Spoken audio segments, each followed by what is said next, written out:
안녕하세요. 미국 주식을 공부하면서 투자하고 있는 빅손입니다. 오늘 저희가 함께 깊이 파볼 자료는요. 투자자들 사이에서는 거의 미래 소비의 방향타다 이렇게 불리는 아주 특별한 보고서입니다. 바로 투자은행 파이퍼 샌들러가 2025년 10월 9일에 발표한 정말 따끈따끈한 미국 청소년 소비 동향 설문조사예요. 이게 그냥 설문조사가 아니에요. 2001년에 시작해서 1년에 봄, 가을 2번씩 나오는데 이번이 무려 50번째 보고서거든요. 50번째요? 와. 네. 25년 동안 쌓인 데이터만 약 6,600만 개에 달하니까요. 말 그대로 Z세대의 소비 역사서 그렇게 볼 수 있죠. 와, 25년이라니 정말 대단하네요. 아니, 파이퍼 샌들러가 이렇게까지 꾸준히 이걸 하는 이유가 분명히 있을 거잖아요. 물론이죠. 아주 명확한 목적이 있어요. 지금 10대들의 돈이 어디로 흘러가는지 또 어떤 브랜드를 진심으로 좋아하는지를 보면 미래의 소비 지도가 보이거든요. 아, 미래의 지도. 그렇죠. 기업 입장에서는 미래 고객을 잡을 전략을 짜고 투자자 입장에서는 다음 성장주를 발굴할 힌트를 얻는 거죠. 바로 그 점 때문에 저희가 오늘 이 자료를 가져왔습니다. 오늘 저희의 미션은 아주 명확해요. 이 방대한 데이터 속에서 당신의 포트폴리오에 영감을 줄 수 있는 그런 날카로운 투자 아이디어를 함께 찾아보는 겁니다. 특히 이번 조사의 핵심 키워드는 제가 보니까 불안한 G세대의 지갑 이런 것 같아요. 오, 정확한데요? 경제를 좀 비관적으로 보면서 씀씀이를 줄이고 있는데 이게 브랜드 순위표에 아주 흥미로운 지각 변동을 일으키고 있더라고요. 맞아요. 그 지각 변동의 한가운데로 바로 한번 들어가 보죠. 이번 조사는 미국 47개 주, 10,000명이 넘는 10대들을 대상으로 진행됐고요. 평균 연령은 15.7세입니다. 가장 먼저 제 눈에 딱 들어온 건 10대들의 연간 지출액이 2,213달러로 작년 가을보다 6%나 줄었다는 점이에요. 이게 그냥 용돈이 좀 줄었네 하고 넘어갈 문제가 아닌 것 같더라고요. 훨씬 심각한 문제죠. 이게 지난 10년 평균치보다도 1% 낮은 수치예요. 아, 10년 평균보다도요? 네. 그 근본적인 원인은 10대들의 경제 전망에 있어요. 응답자의 무려 62%가 경제가 나빠지고 있다고 답했어요. 62%요? 네. 이건 그냥 요즘 경기가 안 좋대 이 수준이 아니고요. 미래에 대한 불안감이 소비 심리를 완전히 얼어붙게 만들고 있다는 강력한 신호입니다. 와, 62%면 거의 3명 중 2명이네요. 부모님의 정제 사정이나 뉴스 같은 걸 보면서 직접적으로 체감하고 있다는 거군요. 그렇죠. 투자자 입장에서는 일단 소비재 섹터 전반에 대해 경고등이 켜졌다 이렇게 봐야겠어요. 정확해요. 하지만 이럴 때일수록 기회가 있죠. 모두가 지갑을 닫을 때 유일하게 돈을 쓰는 바로 그곳에 진짜 강자가 숨어 있거든요. 아, 그렇죠. 위기 속의 기회가. 이제 카테고리별로 그 강자가 누구인지 또 어떤 의외의 복병이 나타나는지 한번 살펴보겠습니다. 좋습니다. 역시 10대 패션의 중심, 의류와 신발부터 시작해보죠. 제가 자료를 보면서 역시 나이키는 나이키네 싶었어요. 의류, 신발 모두 그냥 압도적인 1위더라고요. 그렇죠. 이건 거의 종교에 가까운 수준 아닌가요? 맞아요. 나이키의 지배력은 그냥 상수나 다름없어요. 하지만 진짜 흥미로운 이야기는 1등이 아니라 2, 3, 4위 싸움에서 벌어지고 있습니다. 특히 신발 시장에서요. 아주 주목할 만한 사건이 터졌습니다. 사건이요? 어떤 거죠? 아디다스가 2위인 건 익숙한데 잠깐만요. 올러닝이 호카를 이겼다고요? 네, 바로 그겁니다. 저는 솔직히 최근 몇 년간 호카의 성장세가 워낙 무서워서 한동안은 아무도 못 건드릴 줄 알았는데요.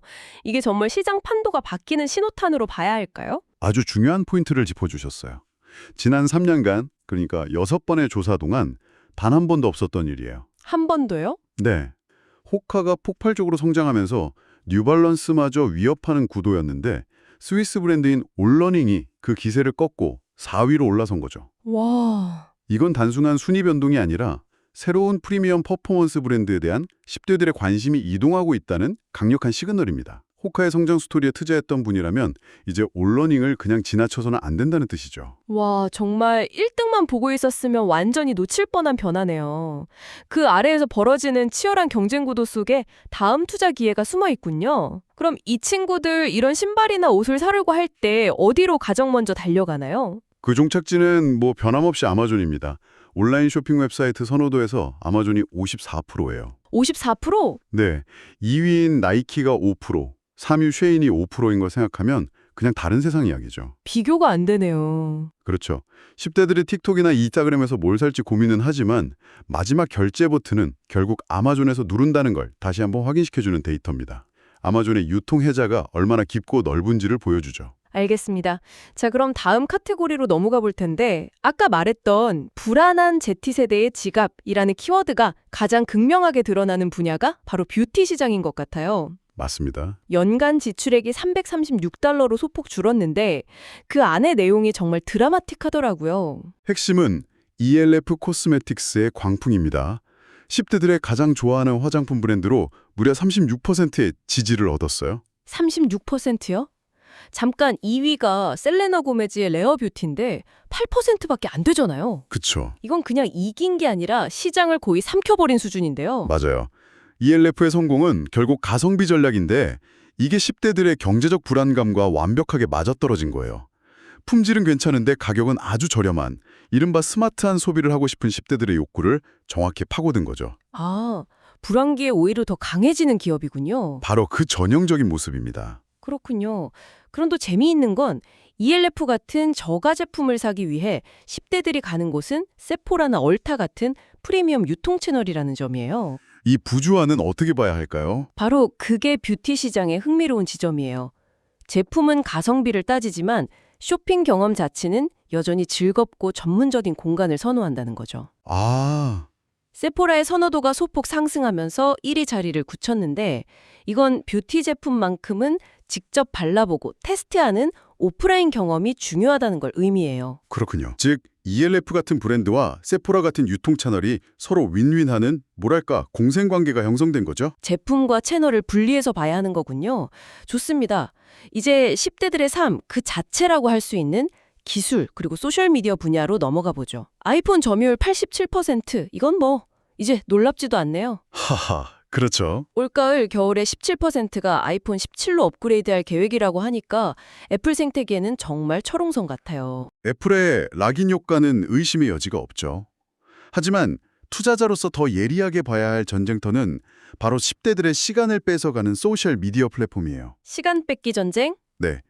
가장 좋아하는 앱으로 틱톡이 46%로 1위를 차지했습니다. 틱톡 1위는 예상을 했는데 오히려 인스타그램이 31%로 바짝 쫓고 있다는 게 더 흥미로운데요. 오, 맞아요. 한때는 인스타그램이 약간 옛날 앱 취급받는다는 말도 있었잖아요.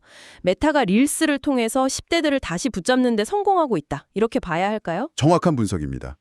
틱톡의 아성에 금이 가고 있다고 보기는 어렵지만 인스타그램이 릴스로 훌륭하게 방어해내면서 점유율을 지키고 있다는 건 메타에게 아주 긍정적인 신호죠.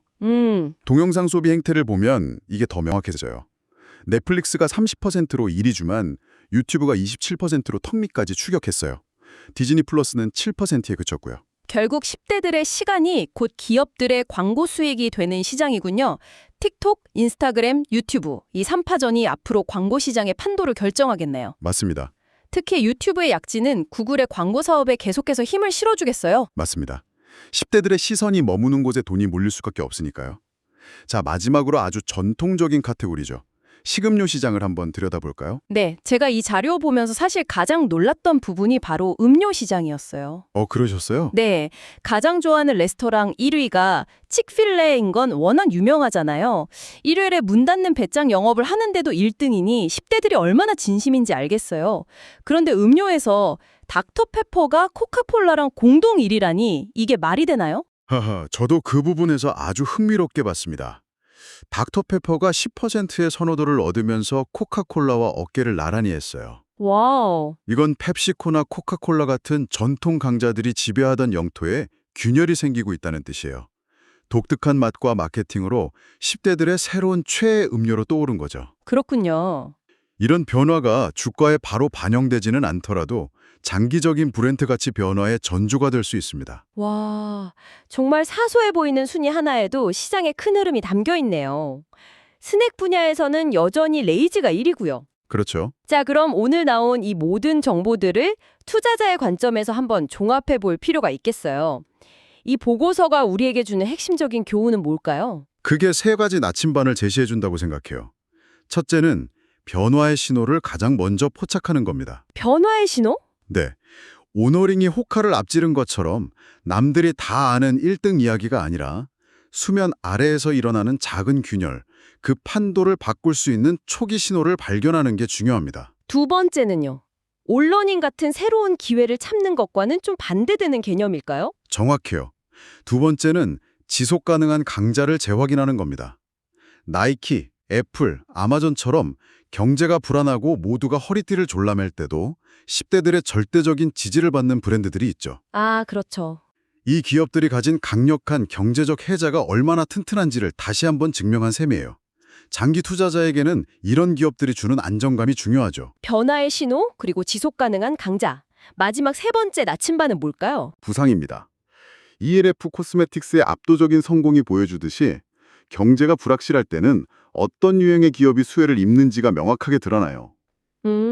지금 당신의 포트폴리오에 이런 불황기에 강한 기업이 포함되어 있는지 점검해볼 아주 좋은 기회인 거죠. 변화의 신호, 지속 가능한 강자, 가성비 트렌드.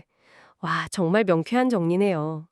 오늘 데이터를 통해 10대들이 무엇을 사는지, 어디서 사는지를 정말 깊게 들여다봤어요. 그럼 여기서 우리가 한 걸음만 더 나아가 볼까요? 네. 10대들의 소비 결정에 누가 가장 큰 영향을 미치는지에 대한 질문을 던져볼 수 있어요. 이번 조사 결과를 보면 가장 인기 있는 인플루언서는 유튜버 미스터비스트였고요. 가장 인기 있는 셀러브리티는 배우 애덤 샌들러였어요. 아, 그 부분도 흥미로웠어요. 그런데 농구 선수 르브론 제임스는 유일하게 두 순위 모두의 이름을 올렸더라고요. 맞아요. 셀러브리티이면서 동시에 인플루언서인 셈이죠. 바로 그 지점입니다. 이게 우리에게 아주 중요한 질문을 던져줘요. 미래의 브랜드들은 과연 어디에도 많은 마케팅 비용을 쓰게 될까요? 애덤 샌들러 같은 전통적인 스타를 활용한 광고일까요? 아니면 미스터비스트 같은 새로운 크리에이터와의 협업일까요? 아, 그리고 르브론 제임스처럼 두 영역을 모두 아우르는 인물의 가치는 앞으로 어떻게 평가받게 될까요? 이 질문에 대한 당신의 답이 바로 당신의 다음 투자 아이디어가 될 수도 있습니다. 지금까지 파이퍼 샌들러의 2025년 가을 시즌 미국 청소년들의 소비 성향 및 브랜드 선호도 설문조사를 정리해 보았습니다. 투자에 도움이 되셨으면 구독과 좋아요, 댓글, 알림 설정 부탁드립니다.